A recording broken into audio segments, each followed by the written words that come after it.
আসসালামু আলাইকুম। সমগ্র বাংলাদেশে কিন্তু এখন শীতকাল চলছে। আর শীতকালে কিন্তু বাংলাদেশে রোগ ব্যাধি কিন্তু একটা প্রকোপ বেড়ে যায় আর কি।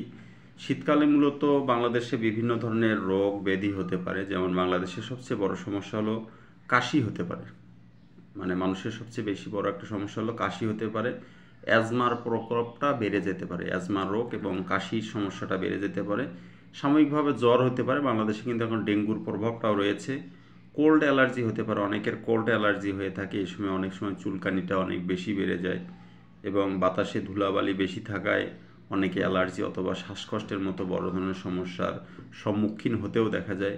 বিশেষ করে শিশু এবং বয়স্ক লোক যারা রয়েছে তারা কিন্তু এই ধরনের সমস্যাগুলোতে বেশি মানে সম্মুখীন হয় আর কি। শীতকালে আপনাকে বিশেষ করে কিছু মানে গরম কাপড় তো অবশ্যই পরিধান করতে হবে সবসময়ের জন্য। আরেকটা বিষয় হচ্ছে মাস্ক ব্যবহার আপনাকে অবশ্যই করতে হবে, মাস্ক সবসময়ের জন্য ব্যবহার করতে হবে। এবং আরেকটা বিষয় হচ্ছে যে খুশকি, খোসপাচড়া বা চর্মরোগ এগুলো দেখা যায় আপনাকে স্যাভলন পানি অথবা কিছু কিছু যেগুলো বিষয় আছে, নিম পাতার রস দিয়ে গোসল করা অথবা গরম পানি দিয়ে গোসল করা, এই বিষয়গুলো যদি আপনি মেনে চলেন তাহলে আপনাকে অবশ্যই আপনি সুস্থ থাকবেন, ভালো থাকবেন।